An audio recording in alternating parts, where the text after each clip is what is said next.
بتاجده عون لك في النوائب كل هم وغم سينجلي بعظمتك يا الله بنبوتك يا محمد بولایتك بعلي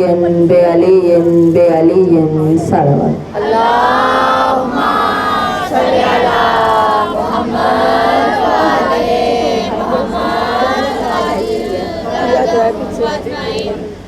ماشاء اللہ حول ولا قوة الا باللہ العلی العظیم اعوذ باللہ من الشیطان الرجیم بسم اللہ الرحمن الرحیم الحمدللہ رب العالمین الصلاة والسلام علی اشرف الانبیاء والمرسلین وخاتم النبیین ابی القاسم محمد صلوات اللهم صل على محمد وعلى محمد وعجل فرجهم أجمعين وآلہ الطیبین الطاہرین المعصومین المنتجبین المظلومین صلوات اللهم صل على محمد وعلى محمد وعجل فرجهم أجمعين السلام علیکہ یا ابا عبد اللہ ارواح التی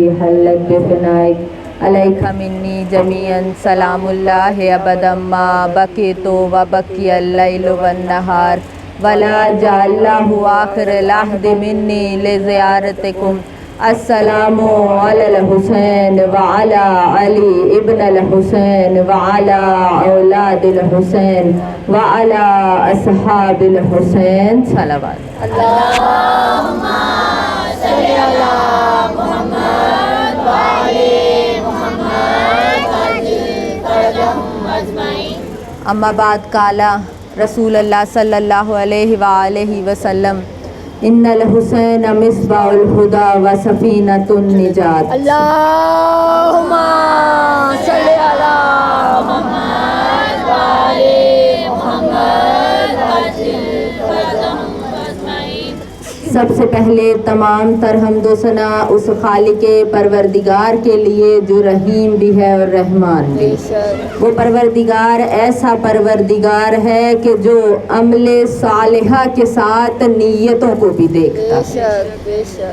وہ پروردگار ایسا پروردگار ہے کہ جو کہتا ہے کہ اچھے عمل کے ساتھ ساتھ اگر انسان کی نیت بھی خالص ہوگی تو وہ پروردگار ایسی عنایت کرتا ہے کہ انسان سوچ بھی نہیں سکتا، انسان سوچ بھی نہیں سکتا۔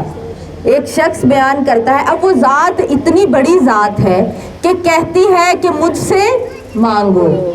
اب جتنی بڑی ذات ہے، انسان ایک لمحے کے لیے سوچتا ہے کہ میں ایک چیز مانگوں، دو چیزیں مانگوں یا تین چیزیں مانگوں، پھر کہتا ہے تین مانگوں گا تو بہت زیادہ نہ ہو جائیں، ایک مانگ لیتا ہوں، پھر سوچتا ہے چلو پروردگار سے ایک گاڑی مانگ لیتا ہوں۔ جب گاڑی مانگنے کا سوچتا ہے پھر سوچتا ہے کہ وہ عطا کر دے گا، چلو ساتھ میں گھر بھی مانگ لیتا ہوں۔ جب گھر کا سوچتا ہے پھر سوچتا ہے ایک اور چیز مانگ لیتا ہوں۔ جب تیسری چیز پہ آتا ہے پھر سوچتا ہے کہ یہ بہت زیادہ نہیں ہو جائے گا۔ اگر یہ کیوں نہیں سوچتا کہ وہ عطا کرنے والی ذات کتنی بڑی ہے۔ ایک شخص تھا، بیان کرنے لگا کہ میں نے کہا کہ اے پروردگار مجھے 10 بکریاں عطا کر دے۔ پروردگار نے اسے 10 بکریاں عطا کی۔ پھر کہنے لگا کہ مجھے 10 گھر عطا کر دے۔ پروردگار نے اسے 10 گھر بھی عطا کر دیے۔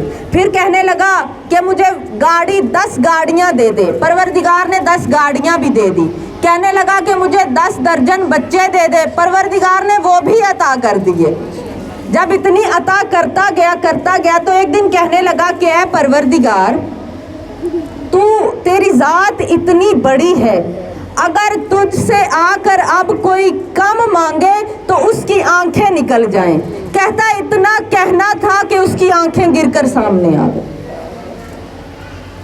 اس کی آنکھیں دونوں اس کی آنکھیں نکل گئی۔ کہتا ہے کہ اے پروردگار میں نے کہا تھا کہ جو تجھ سے کم مانگے परवरदिगार ने क्या फरमाया कि तूने तो अभी कुछ मांगा ही नहीं है। अपनी तरफ से वो सोच रहा था कि मैंने बहुत कुछ मांग लिया है इस ज़ात से, तो परवरदिगार फरमाता है कि तूने अभी कुछ मांगा ही नहीं है। तो इसीलिए जब भी उस परवरदिगार से मांगे ये ना सोचे कि वो ना जाने अता करेगी या नहीं, अपनी हैसियत ना देखें, अपनी हैसियत ना देखें, उसकी देखें कि वो अता करने वाली ज़ात कितनी बड़ी है। बेशक बेशक अब अमले सालिहा के साथ वो नीयतों को देखता है। बेशक अगर सबसे बड़ी मिसाल ली जाए ना कि अमले सालिहा के साथ वो नीयत देख के अदा करता है, तो एक निगाह बीबी उम्मुल बनीन की तरफ देख ली माशाअल्लाह जाए। सुभान अल्लाह। बरज़मत जनाब उम्मुल बनीन बुलंद सलवा मोहम्मद वाले मोहम्मद वाजिल फरजम अजमाइन। परवरदिगार ने अमल को देखते हुए और नीयत को देखते हुए जनाब बीबी उम्मुल बनीन को अब्बास जैसी हस्ती अता कर दी। सुभान अल्लाह सिर्फ नीयत और अमले सालिहा को देखते हुए मौला अब्बास जैसी हस्ती अता कर दी बीबी को। माशाअल्लाह सुभान। तो अगर इसी तरह मौला अब्बास की नीयत और अमल को देखा जाए तो कहते हैं करबला में मौला जैसी शख्सियत किसी की भी नहीं मिलती। बेशक बेशक अगर करबला के मैदान में देखा जाए तो जैसी शख्सियत मौला अब्बास की मिलती है ऐसी किसी की नहीं मिलती। अगर वफा को देखा जाए, माशाअल्लाह वफा में सबसे आगे मौला अब्बास की शख्सियत मिलती है। बेशक बेशक। आज भी अगर वफा पे किसी की मिसाल दी जाती है ना तो फकत मौला अब्बास की दी जाती है। बेशक शुजात को देखा जाए, माशाअल्लाह अगर शुजात को देखा जाए तो शुजात में भी अगर किसी की हस्ती सबसे आगे हमें मिलती है तो मौला अब्बास की मिलती माशाअल्लाह। है। बेशक बेशक जिस लिहाज से भी करबला के सब असहाब पे नजर दौड़ा लें, बेशक सबकी आप देख लें जिंदगियों को, लेकिन जैसी मिसाल हमें मौला अब्बास की मिलती है ना वैसी किसी की नहीं मिलती। माशाअल्लाह। बेशक बेशक। इसलिए कहा जब भी कुछ भी मांगना हो तो मौला अब्बास के दर पर आके मांगो। अली के लाल बेमिसल बेमिसाल खुशनूद शाह वफा शाह करबला बुलंद सलवा सल्ली अला मुहम्मद वाले मोहम्मद वाजिल फरजम अजमाइन। बयान करते हैं कि एक आलिम दीन बयान करते हैं कि एक काफिला था जो अफ्रीका से आ रहा था और उसमें एक ऐसी फैमिली थी जो पंजाब की रहने वाली थी। कहते हैं दोनों माँ बेटा चाहते थे कि ज़ियारत के लिए करबला जाएं। कहते हैं कि उस सदाम का दौर था, जगह जगह पर चेकिंग होती थी। कहते हैं जगह जगह पर चेकिंग हो रही थी। एक जगह हम रुके चेकिंग के लिए, जब उन्होंने उतारा तो वो औरत बयान करती है मेरे साथ मेरा एक बेटा था, बेटा गाड़ी में सो रहा था। उस वक्त जो चेकिंग पे थे, चेक पोस्ट पे थे, उन्होंने कहा कि उसे सोया रहने दो, तुम नीचे उतर आओ और चेकिंग वगैरह करवाओ।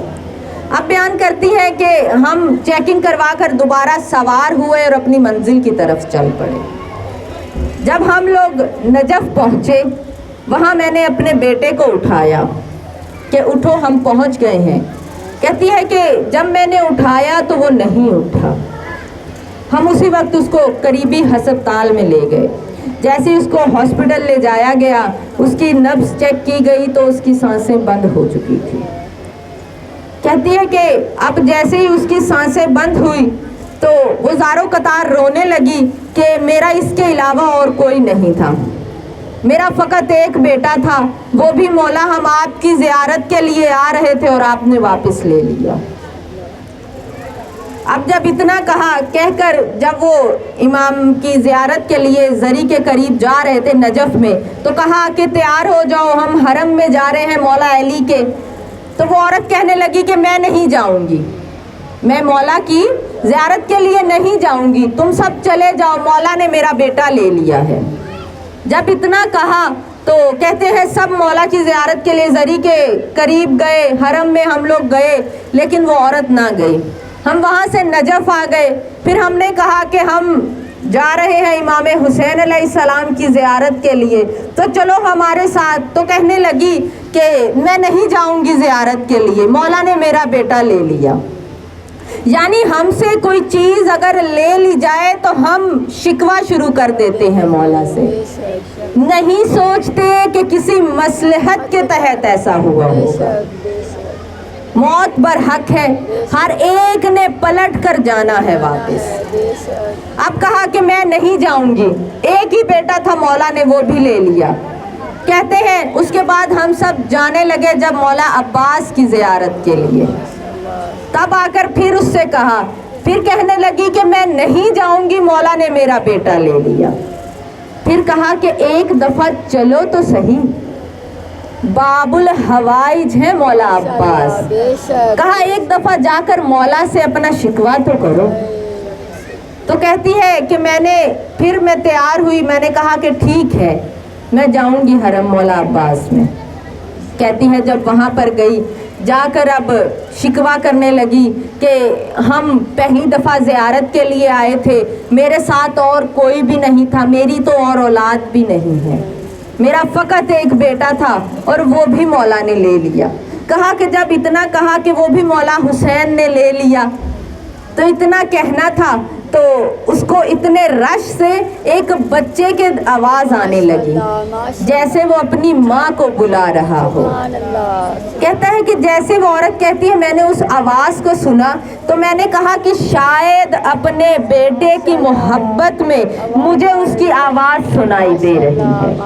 کہتے ہیں پھر اتنے میں کیا دیکھتی ہوں کہ وہ بچہ آ کر مجھ سے لپٹ گیا۔ کہتی جیسے ہی وہ بچہ مجھ سے آ کر لپٹا اور باقی عورتوں نے بھی اسے دیکھا، پھر مجھے سمجھ آیا کہ نہیں یہ میرا ہی بچہ ہے۔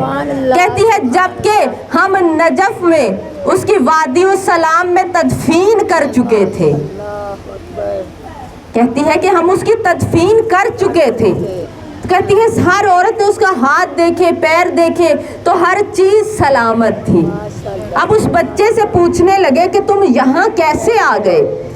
تدفین نجف میں ہوئی وادی السلام میں، اور یہ موجود ہے کربلا میں، حرم مولا عباس میں۔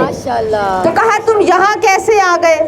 تو کہنے لگا کہ وہاں بہت رش تھا، میں گم ہو گیا، میں اپنی ماں کو مسلسل پکار رہا تھا، اتنے میں نے دیکھا کہ ایک گھوڑا سوار میرے پاس آیا اور ساتھ میں اس کے ایک شخص بھی ہے۔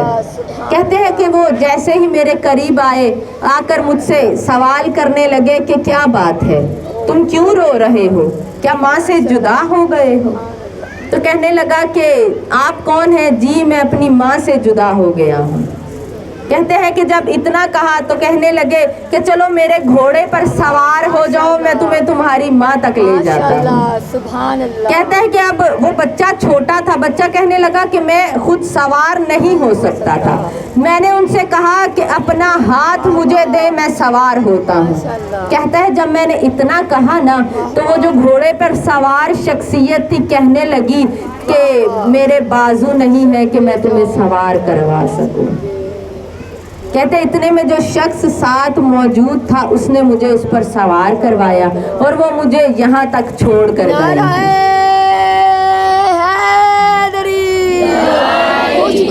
باب الحوائج عباس علمدار علیہ السلام صلوات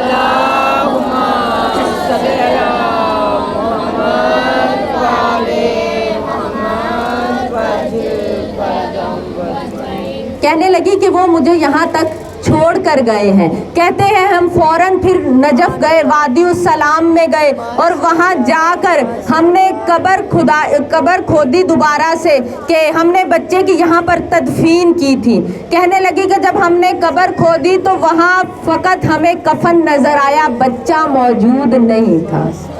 کہتے ہیں مولا عباس نے اذن الہی سے اسے زندہ کیا، حکم پروردگار سے اسے زندہ کیا، کہتے ہیں وہ پھر سے زندہ ہو گیا۔ مولا عباس بہت جلال والے تھے، कहते हैं करबला में जब एक दफ़ा फौरात के करीब खैमे लगाए गए थे तो मौला अब्बास ने एक लकीर खींच दी थी। लकीर खींच कर कहा कि अब आओ, जिसमें जुर्रत है ये लकीर पार करके दिखाओ। अब अगर तुम लोगों में से कोई भी आगे बढ़ा तो मुझसे बुरा कोई नहीं होगा। कहा कि तुमने अभी अब्बास की जंग नहीं देखी है, अगर जुर्रत है तो आगे बढ़ो। जब इतना सुना है ना मौला हुसैन ने, तो एक दफ़ा खैमे में आए हैं जनाब ज़ैनब के और आकर बहुत परेशान बैठे हैं, सर को झुका रखा था। तो इतने में जनाब ज़ैनब ने सवाल किया है, भैया हुसैन क्या बात है, इतने परेशान क्यों हैं? तो मौला फरमाते हैं कि अब्बास ने लकीर खींच ली है। जब इतना कहा तो कहा कि इसमें परेशान होने वाली कौन सी बात है? कहा कि ज़ैनब, अब्बास ने लकीर खींच ली, हम यहाँ जंग नहीं करेंगे। कहा तो आप मौला अब्बास से जाकर कह दें कि इस लकीर को मिटा दें। तो कहा कि नहीं, मैं नहीं कह सकता, क्योंकि जब मेरे बाबा अली की शहादत हुई थी और अब्बास ने तलवार उठाई थी, मैंने तब कहा था अब्बास अभी नहीं, करबला में। तो कहते हैं अब्बास ने सब्र किया था। फिर जब मेरे भाई हसन की शहादत हुई, अब्बास ने फिर तलवार उठाई, मैंने फिर कहा अब्बास अभी नहीं, करबला में। कहते हैं कि जब मैं दरबार में गया, हुक्म हुआ कि हुसैन को मार दिया जाए, तब भी अब्बास जलाल में आ गए और तलवार उठाई। मैंने फिर कहा अब्बास अभी नहीं, करबला में। कहते हैं अब्बास ने बहुत सब्र किया। जब हुर आगे बढ़ा और आगे बढ़कर उसने मेरे जुलझना की लगाम को पकड़ा था, अब्बास जलाल में आ गए थे। मैंने फिर आगे बढ़कर कहा कि अब्बास अभी नहीं, करबला में। कहते हैं मेरे अब्बास ने इतना सब्र किया है, अगर मैं आज कह दूं कि अब्बास लकीर को मिटा दो तो मेरे अब्बास का दिल टूट जाएगा, जो मैं नहीं चाहता। जब इतना कहा तो बीबी ज़ैनब ने कहा कि ठीक है भाई, मैं बात करती हूँ अब्बास से, आप बात ना करें क्योंकि मेरी बात कभी नहीं टालेगा। अब एक दफ़ा जनाब फिज़ा से कहा कि जाओ अब्बास को बुला के लाओ खैमे में। जब इतना कहा है ना, अब जनाब फिज़ा जैसे ही खैमे से बाहर आई हैं, अब मौला अब्बास बहुत गैरत वाले थे। अब कहा अम्मा फिज़ा वहीं रुक जाएं, मैं खुद आता हूँ। मैं नहीं चाहता कि मेरी बहन का नाम ये लश्कर वाले सुने। कहते हैं अब जब मौला तब आस्तीनें ऊपर कर रखी थी, माथे पे बल थे और आंखें बहुत सुर्ख थी।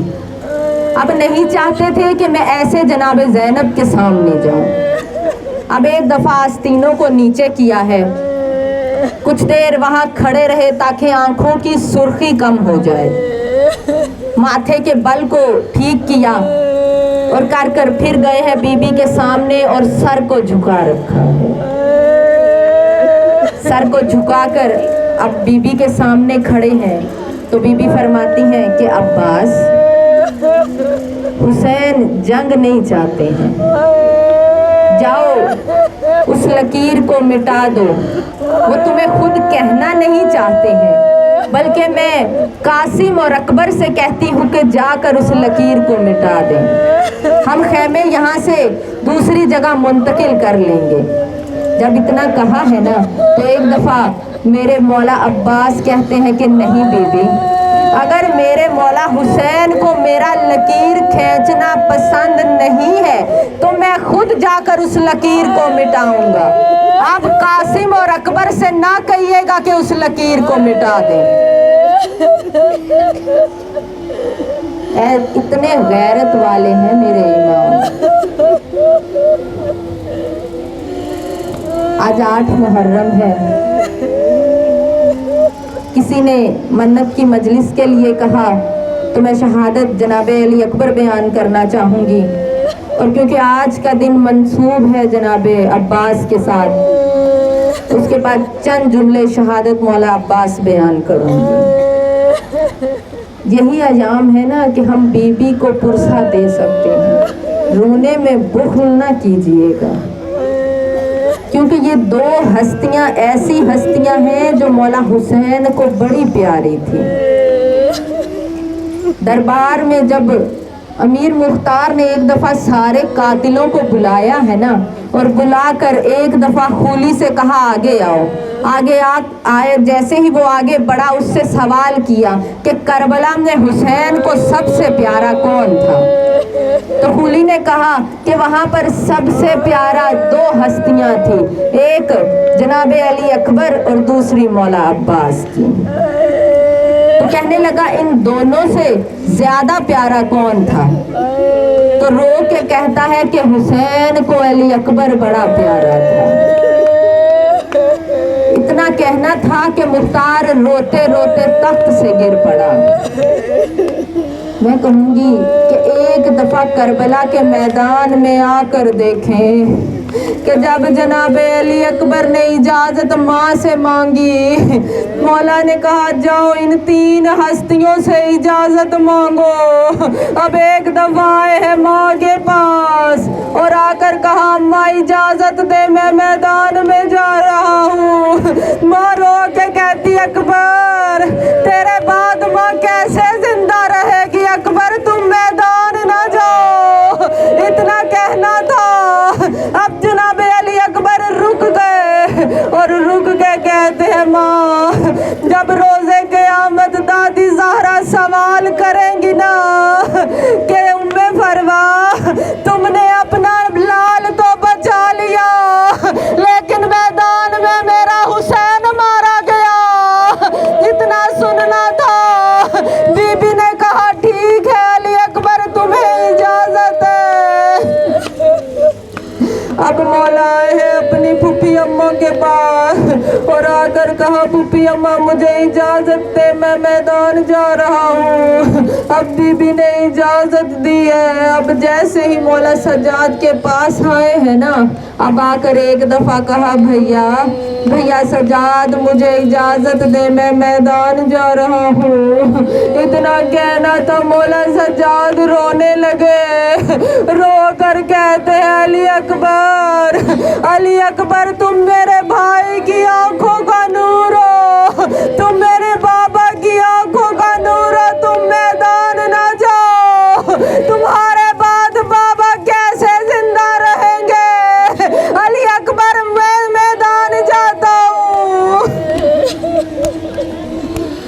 अब जैसे ही इजाज़त लेके खेमे से बाहर आए हैं, अब एक दफ़ा अपने बाबा के पास आकर कहा बाबा मुझे तैयार करें, मैं मैदान जा रहा हूँ। अब जैसे ही घुटनों के बल अपने बाबा के सामने आए हैं, अब मौला हुसैन ने जैसे ही ताहतल हनक को बांधना शुरू किया है ना, अब बांधते जाते थे और पढ़ते जाते थे इन्ना लिल्लाहि व इन्ना इलैहि राजिऊन, इन्ना लिल्लाहि व इन्ना इलैहि राजिऊन।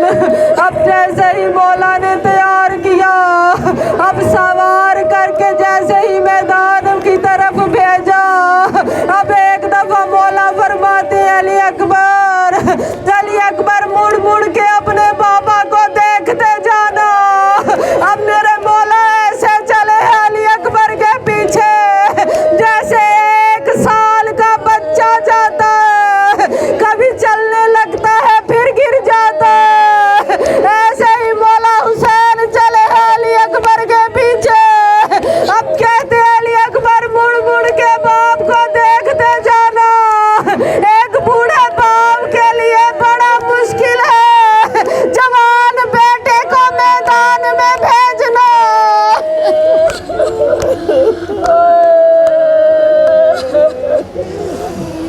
अब जैसे ही जनाब अली अकबर मैदान में गए, ایک دفعہ ایسی جنگ کی ہے کہ میسرے کی طرف کے لشکر کو اس طرف بھگایا اور میمنے کی طرف لشکر کو بھگایا، پھر ایسا حملہ کیا ہے قلب لشکر پر، ایک دفعہ میدان خالی ہو گیا، پھر واپس آئے اپنے بابا کے پاس، بابا آ کر کہتے ہیں بابا مجھے بہت پیاس لگی ہے، اگر 2 گھونٹ پانی دے دے تو میں ایسی جا کر جنگ کروں گا کہ آپ کو اپنے بابا علی کی جنگ یاد آ جائے گی۔ اب مولا فرماتے ہیں کہ علی اکبر ایک دفعہ اپنی زبان میرے منہ میں دو۔ اب جیسے ہی مولا کے منہ میں ڈالی ہے نا، فوراً سے باہر نکالی اور رو کے کہتے ہیں بابا آپ کی زبان تو میری زبان سے زیادہ خشک ہے۔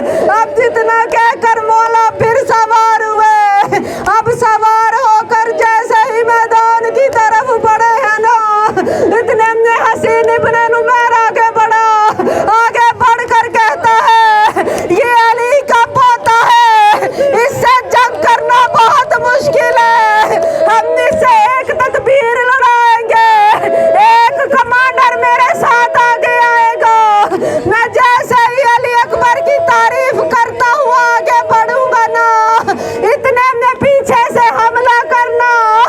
اب جیسے ہی لشکر نے گھیرا ہے علی اکبر کو، اب جیسے ہی علی اکبر کو گھیرے میں لیا، ہر طرف سے اب حملے ہو رہے تھے، اتنے میں حسین ابن نمیرہ آگے بڑھا، آگے بڑھ کر کہتا ہے واہ واہ علی اکبر، آج تو تم نے اپنے دادا علی کی جنگ یاد دلا دی، واہ علی اکبر کیا تلوار چلاتے ہو، واہ علی اکبر کیسی جنگ کرتے ہو، اتنا کہتے ہوئے آگے بڑھا، پھر ایک دم حیرت سے خیموں کی طرف دیکھا اور دیکھ کر کہنے لگا یہ کیا زینب و کلثوم خیمے سے باہر آ رہی ہے، جیسے ہی اتنا کہنا تھا نا، اب علی اکبر کو جلال آیا، مڑ کر جیسے ہی خیموں کی طرف دیکھنا تھا، حسین ابن نمیرہ آگے بڑھا اور ایک نیزہ علی اکبر کے سینے میں اتارا، دوسرے کمانڈر نے برچی کو علی اکبر کے سر میں مارا، جیسے ہی گرز کا علی اکبر کے سر میں لگنا تھا، علی اکبر کا سر 2 نیم ہو گیا، علی اکبر کی پیشانی زلجنا کی پیشانی پہ آ گئی۔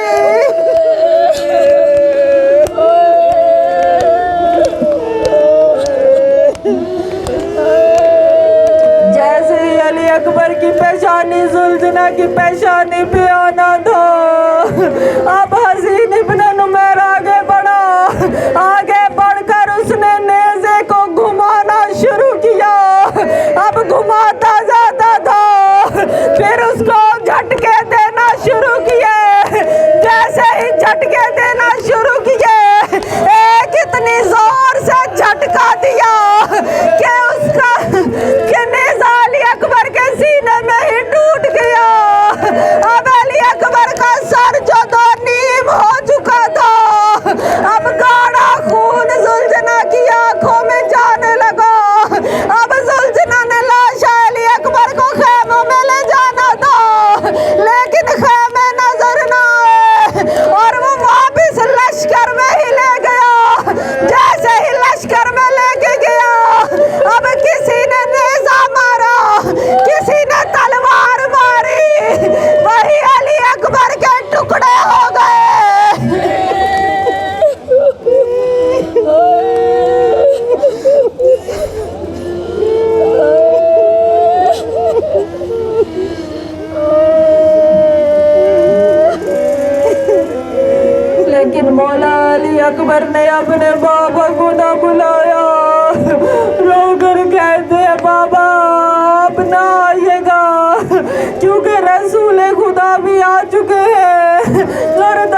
शोदाई करबला के बाद, असरे अशूर के बाद, कहते हैं बशीर जब मदीने में गया तो सदा लगाने लगा हुसैन इब्ने अली मारे गए।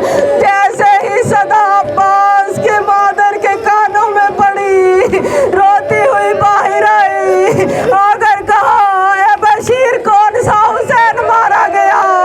रो के कहता है बीबी, बीबी हुसैन इब्ने अली मारा गया।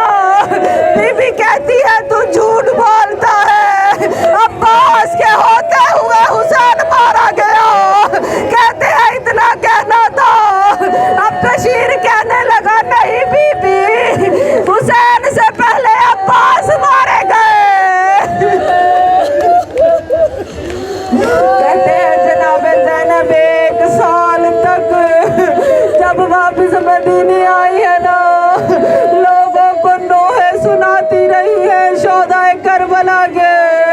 लेकिन जब जनाब मौला अब्बास के मुसाइब बयान करती थी ना, उसकी माँ के सामने नहीं करती थी।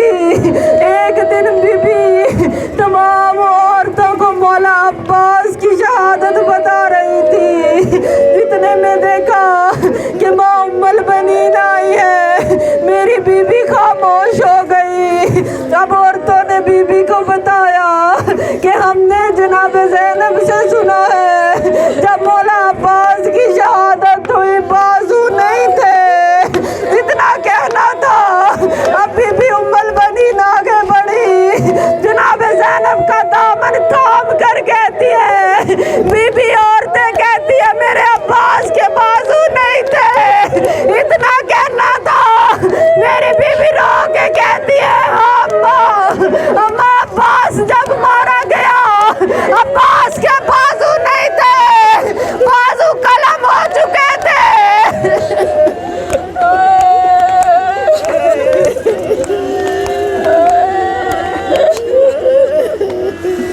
बस मैंने शहादत मुख्तसर कर दी। जब मौला अब्बास गए हैं ना नहरे फुरात पर, जब नहरे फुरात पर जा रहे थे, इतने में जालिम अब एक पत्थर के पीछे छुप गए। छुप कर चाहा कि ये पानी खेमों में न ले जाए। अब छुप कर एक ने ऐसा वार किया, अब्बास का एक बाजू कलम हो गया। इतने में दूसरे पत्थर के पीछे से एक जालिम ने छुप कर फिर वार किया, मौला अब्बास का दूसरा बाजू भी कलम हो गया। अब मौला अब्बास ने जैसे ही मशकीज़ों को दांतों में लिया, अब जैसे ही खेमे की तरफ बढ़ रहे थे ना, अब इतने में उम्र साद कहता है हुरमला, हुरमला अब्बास पानी खेमों में न ले जाए। इतना कहना था। अब हुरमला ने 3 भाला तीर जो मशके सकीना में मारा। अब जैसे ही मशके सकीना में लगा, पानी गिरने लगा। मौला अब्बास कहते हैं ऐ जुलजना मुझे खेमों में न ले जाना। उसी वक्त कहा मुझे वापस नहरे फुरात की तरफ ले जाओ, मैं अपने मौला को क्या जवाब दूंगा। आपने सुन रखा है ना कि मौला हुसैन अलैहिस्सलाम ने पहले मौला अब्बास के बाजू उठाए, फिर मौला अब्बास के लाशे के पास पहुंचे।